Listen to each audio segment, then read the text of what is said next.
Hi, my friends, and welcome to my review of A Star is Born from 1954, starring Judy Garland and James Mason.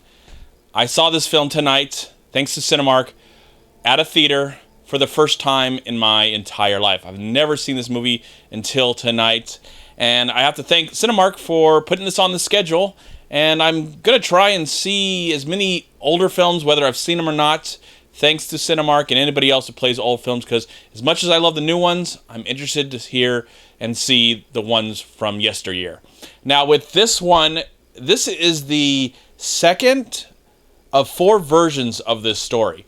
Now, there's 3 available right now. There's one from the 30s. Of course, this one's from the 50s, and I believe there's one, Barbra Streisand was in one in the 70s, and I believe at one time Clint Eastwood was going to direct a new remake, but now Bradley Cooper, I believe, is doing his directorial debut with the new one, which is probably going to come out in the next 5 years or so. So what is this movie about? Well, it's about Hollywood. I'm guessing in the 1950s, because the movie takes place in the mid-1950s. We get to meet James Mason, who is a very successful actor. He's a very successful actor in real life. He's extremely successful in this movie, but his character suffers from being an alcoholic and loves the drink, and it really gets in the way of his career.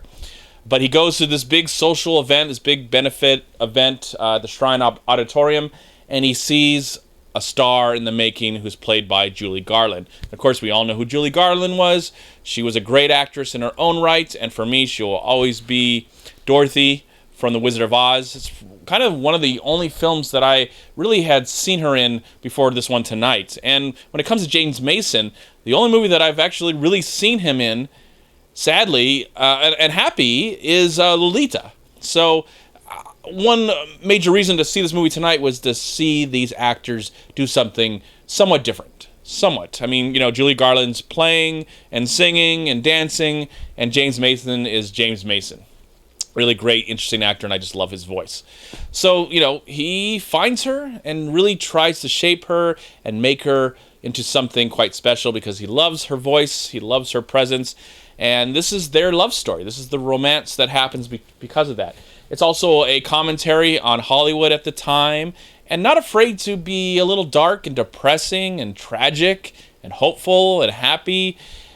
I really appreciate it. It didn't feel like it was trying to be too safe. I think if maybe this movie, I guess it was made in the 1930s, I really would like to see that version if it really tackles the same kind of ideas, because I'm guessing in the 1970s with more drugs and all that stuff, it's probably probably even more exciting to watch it with Barbra Streisand, who I don't really like, but I'm interested to see, and I like Chris Christopherson, who I think play the same roles that are in this version. So it's a long movie. The movie's at least 3 hours, and I was expecting that. We did get I believe a 15 intermission. So in that 3 hours, there was a 15 intermission that included that. But when Judy Garland is on screen, every time she's on screen, not only she's beautiful, she's a marvel, she's everything that everybody has said about her when it came to her career, but I'm so transfixed with her. I mean, when she starts singing and these wonderful songs and these wonderful dance numbers, I'm moved to tears just watching this. What I would say about the story, it's a pretty simple, easy story to get into. It's the rise of fame, and the fact that I like that it tackles that just because you're famous doesn't mean that life's going to be perfect and wine and roses all the time. There's going to be struggles and relationships, because James Mason's character is dealing with that he drinks excessively, and it really ruins his relationship. And I just love the chemistry that these two wonderful actors, had together. You really believed in them, and I cared about them.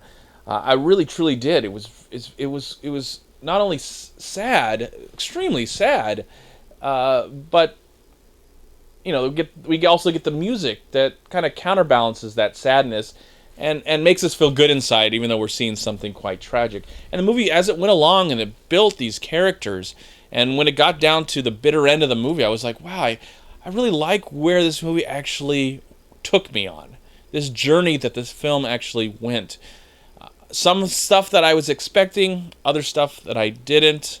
I was expecting all the beautiful musical numbers and the great talents, but I wasn't expecting how tragic this film tackles. It wasn't afraid, especially at the time in the 1950s, where, you know, most people believed that the family unit was a perfect place, that there was no, there's no violence or abuse between a man and a woman. And, I mean, that's what I think the media was trying to tell people at the time, that they didn't understand that in the real world, you know, just because you're married and you have kids doesn't mean everything's going to be happy, you know? So I'm glad it kind of tackled that. It really did. I mean, it extremely tackled that in this really wonderful, interesting, beautiful film. I couldn't believe how moved I was, especially in the final hour when things start to really get interesting and get really quite serious. As for the musical numbers, and I love the look at Hollywood at the time, I like that it captured what was going on behind the scenes with the studio system and contracts and stuff like that. So I'm guessing that this movie was very controversial when it first came out. That's my guess. I'm guessing that it was very controversial because it was just bringing up subjects that maybe Hollywood wasn't wanting people to know, you know. So I thought it was a great film, something definitely quite interesting that if you have not seen it yet, check it out. Again, there are other versions of it, and there's going to be a new version in the next couple of years as well. So I'm really glad that I saw it. I really want to thank Cinemark for being so close to me now. So I hope I have a chance to see more films that I love and review more films that I've never seen before in my entire life. So I'm really glad that I saw this version from 1954, A Star is Born. In the comment box below, please share some of your feelings about this movie. If you've seen the other versions, are you looking forward to the new version? Which one is your favorite? Of course, this one is the only one I've seen. And what is your favorite Judy Garland movie?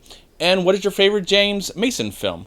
So I think the last thing I want to talk about really quick before I end is this movie deals with a lot of interesting things about fame and the price of fame. And it just, as I was watching it, I couldn't help in the back of my mind think of what happened to Judy Garland. She was such an amazing talent, and she only lived to be I believe in her late 40s. She only lived to live to her late 40s because of the demons and things that she was dealing with.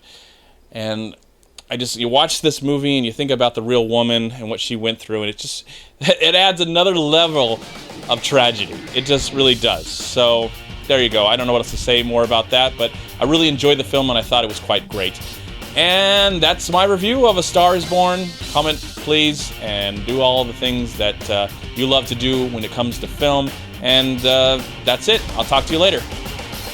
Thank you so much for watching. Please like, comment, and share this video. And also, please check out these amazing movie websites. And if you enjoyed this review, please click here to subscribe to my channel, and also please check out all my recent reviews right here on YouTube. Have a great day, live film, find peace, happiness, and harmony in anything and everything you do, and I'll talk to you at my next movie review.